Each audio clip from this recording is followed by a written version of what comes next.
Frage FG 6. Hat nicht Gott Schuld an allem? Antwort: Als Gott Adam nach dem Sündenfall zur Rechenschaft zog, verwies dieser auf Eva.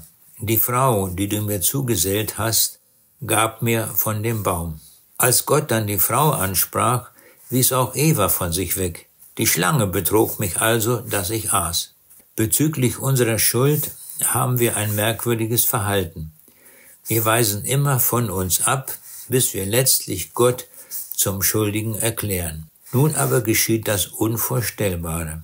In Jesus nimmt Gott alle Schuld auf sich, denn Gott hat den, der von keiner Sünde wusste, zur Sünde gemacht. 2. Korinther 5, Vers 21. Das Gericht Gottes über die Sünde der Welt entlädt sich auf den Sohn Gottes. Ihn trifft der Bannstrahl mit voller Schärfe.